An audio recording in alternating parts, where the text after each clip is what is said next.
अस्सलाम वालेकुम, क्या हाल है आपका। उम्मीद करती हूँ कि आप सब खैरियत से होंगे। अल्लाह ताला आप सबको खुश व आबाद रखे। तो आज मैं बना रही हूँ चपली कबाब। बहुत ही मज़ेदार ये रेसिपी है और सब बहुत शौक़ से खाते हैं। आजकल बकरा ईद गुजरी हुई है तो हर घर में नई से नई रेसिपी बन रही हैं। चपली कबाब और शामी कबाब तो स्पेशल ही बनते हैं और सभी छोटे बड़े शौक़ से खाते हैं। तो इसके लिए मैंने हाफ़ केजी कीमा लिया है और 2 अदद टमाटर लिए हैं, प्याज लिए हैं। प्याज को मैंने बारीक काट के इसका पानी निकाल दिया था। 3-4 हरी मिर्ची लिए हैं, 1 नींबू लिया है और उसके बाद में मसाले में नमक है, सुर्ख मिर्च है और साबित मिर्च है, ज़ीरा मैंने डाला है, गरम मसाला डाला है। ये सब चीज़ें डाल के मैं इस मसाले को अच्छी तरह से मिक्स कर दूँगी ताकि ये कीमे में तमाम मसाले अच्छी तरह से मिक्स हो जाएं।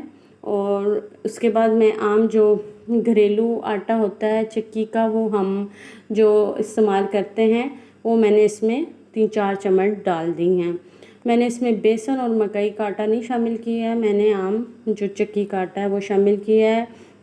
और इसको इसके बाद अच्छी तरह से मिक्स कर दूंगी और 1 अदद अंडा इसमें मैंने शामिल कर दिया। आप चाहें तो अंडे को फ्राई करके भी इसमें शामिल कर सकते हैं, लेकिन मैंने कच्चा ही शामिल कर दिया है। आपकी मर्ज़ी है, क्योंकि ये कबाब जिस तरीके से बनाएं हर एक का अपने तरीका है और अच्छा ही बनता है माशाल्लाह। सब भी अपने तरीके से अच्छे ही बनाते हैं। तो मैंने इसमें अब 1 कच्चा अंडा शामिल कर दिया है और इसको अच्छी तरह से मिक्स कर दूंगी और इसके बाद इसकी मैं टिक्किया बना दूंगी। तो इसमें मैंने 1 नींबू भी शामिल किया है, क्योंकि थोड़ा सा इसमें खट्टापन आ जाए तो कबाब का जायका ही दुबाला हो जाता है। और इसमें मसाले ज़रा ज़्यादा स्पाइसी हों तो तब ही ये कबाब मज़े का लगता है, क्योंकि हल्के मसाले में ये कबाब नहीं अच्छा लगता। आप इसे रोटी के साथ और चटनी के साथ भी खा सकते हैं, चावल के साथ भी इसको चपली कबाब को खा सकते हैं। वैसे भी ये चपली कबाब सबका पसंदीदा है और बहुत शौक़ से सब खाते हैं।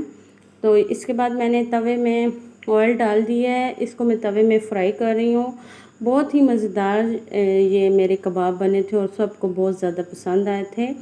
और तवे में जो है ना कबाब बहुत ही अच्छे फ्राई होते हैं, तो मैं ज़्यादा जो है तवे पे कबाब को फ्राई करती हूँ।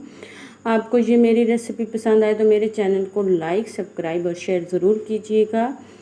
तो और मुझे कमेंट्स करके बताइएगा कि आपको ये मेरे कबाब की रेसिपी कैसी लगी है। तो ये देखें, ये मेरे कबाब फ्राई हो रहे हैं अच्छी तरह से। तो आप लोग सुनाएं, आप लोगों की ईद कैसी गुजरी है। अल्लाह का शुक्र है मौसम कुछ बेहतर हो गया है। पहले तो बहुत ज़्यादा गर्मी थी, लेकिन ईद के दिनों में अल्लाह का लाख लाख शुक्र है, बहुत अच्छा मौसम हो गया है।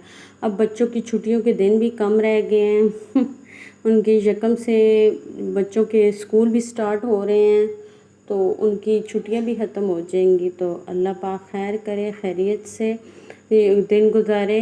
तो ये देखें, कबाब मेरे अच्छी तरह से फ्राई हो चुके हैं। बहुत ही यमी से मेरे ये कबाब बने थे। तो अब मैं इसको एक प्लेट में निकाल दूंगी और इसको सबको सर्व करती हूँ। तो इंशाल्लाह फिर मिलेंगे एक नई रेसिपी के साथ। इजाज़त दें, अल्लाह हाफ़िज़।